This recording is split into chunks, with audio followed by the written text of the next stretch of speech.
Magandang araw mga kaibigan. Bigyan natin ng reaction, opinion itong post ng GMA News. In-interview nila si General Manager Torre tungkol sa declaration ni VP Sara pagkapangulo 2028. Nagsalita na siya. Anong response niya? Ito. VP Sara, plano daw tumakbo sa pagka-presidente. Anong masasabi mo? We're not political here, ha? Saka na yan. Thank you, sir. Thank you, sir. Next question. Si VP Sara, plano daw tumakbo sa pagka-presidente. Anong masasabi mo? No comment. Talaga. We're not political here, ha? Saka na yan. Thank you, sir. Thank you, sir. Next question. Ayan, no comment. Kaya lang, ano sa tingin nyo? Kung kayo ang nasa kalagayan ni General Torre, after all, yung ginawa niya kay Tatay Digong, relax ka lang? Ito na, magkakatotoo na yung sinabi ni Tatay Digong nung nag-uusap na sila dyan sa airport noong March 11. Sinabi ni Tatay Digong, General Torre, magre-retire ka na. Alalahanin mo yung anak ko. Magpre-presidente yan. Oh, anong mangyari sa'yo pag nagpresidente ang anak ko? Di ba ganon?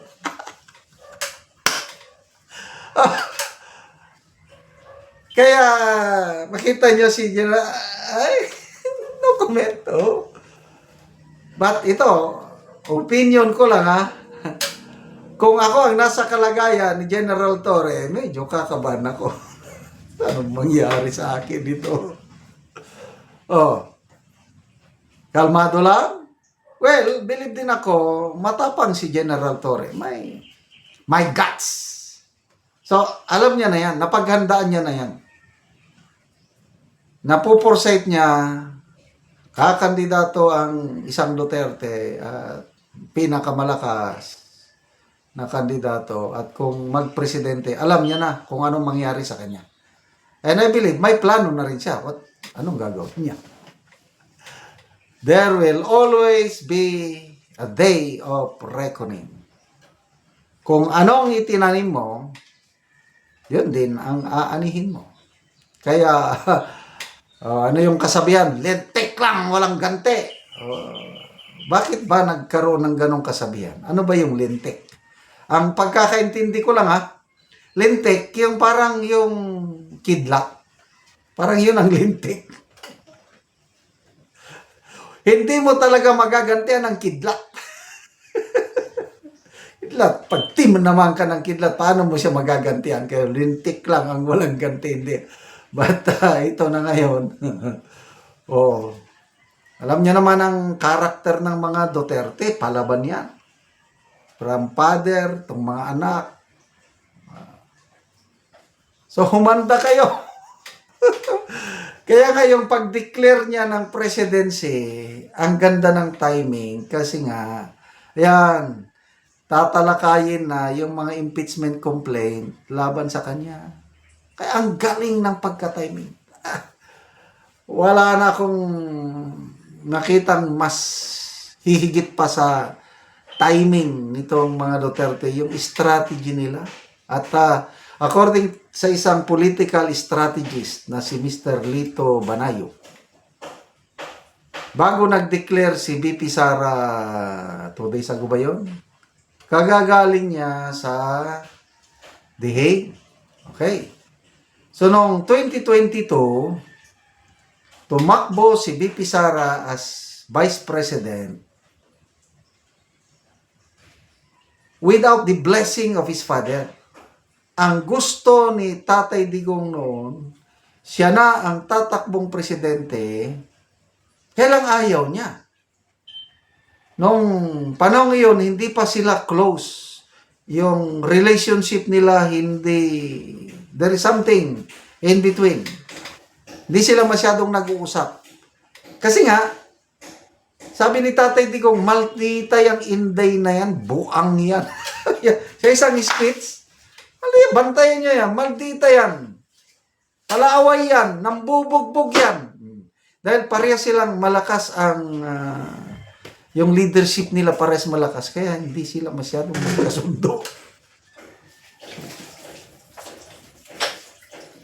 So tumakbo si VP Sara as Vice President, pinatakbo niya ang isang Marcos Jr. as President without the blessing of his father.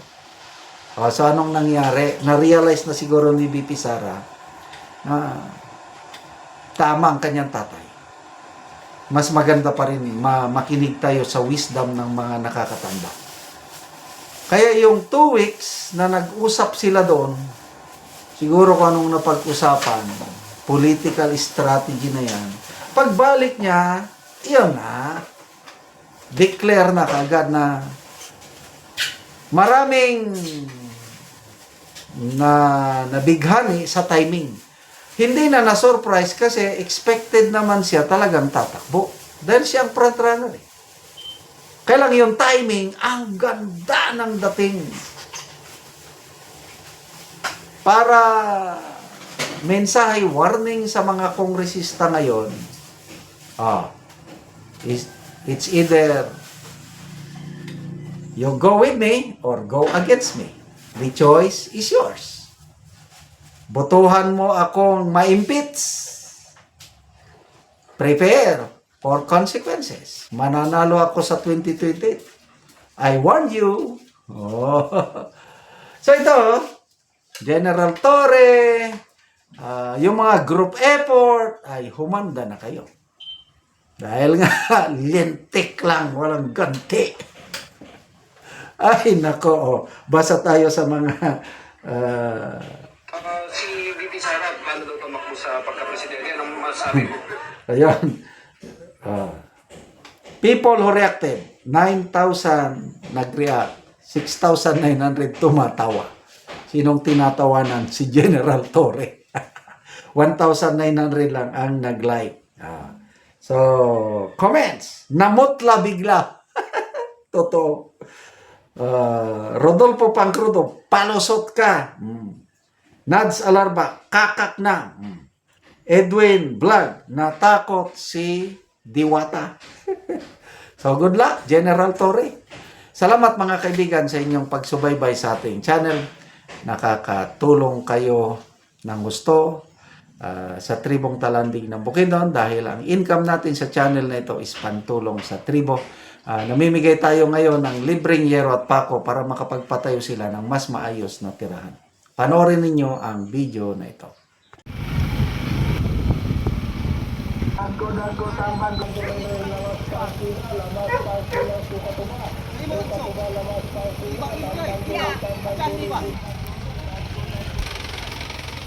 So gitabangan lang ang balo sa pagdala sa yangero.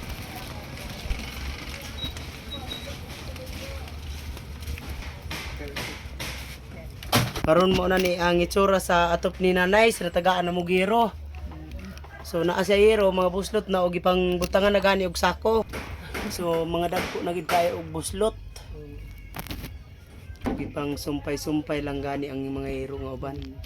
So ang wala na kuha na ang sako na lang yun. Salamat sa Ginoo daw sa nagtabang sa sin. Oo. So ikaw na nay usa ka kabalo. Oo. Pila na katuig na nay sa imong pagkabalo? 24 na. 24 na katuig. Ayat pa ko tilaw og tabang kasing-kasing. Oo, so wala kayud kasukad na kadawat og tabang. Wala. So karon pa ka. Karon pa gyud. Pila na day na nay ang imong edad? 57. 57, so karon pa ang tabang ni abot sa imong kinabuhi ka 57 na imong edad. Oo, pila imong anak na nay? Napulo. Napulo. So tanan na ay pamilya? Wala pa. Wala pa. Upat pa ang nakapamilya. Upat pa ang nagpamilya. So ikaw lang gabuhi sa imong mga anak. Ako gyud. Mura na kog lalaki kay tan-aw kung ano. Oo. Di man na pareha sa kanang may trabaho. Kung natay trabaho, mura talag lalaki. Oo, gamuso ra sad ka na nay. Oo, ta. Salamat sa nagtabang sa SID. Labi na karong nga Pasko, nga gitabangan ko. So salamat kaayo. Makaatop na ka. Makaatop na ko. Pila na din ni katuig na imong balay? Yes. 20 na. 20 na katuig. Mura 20 na. Sudugay na gid kayo. Sige, salamat kay nanay.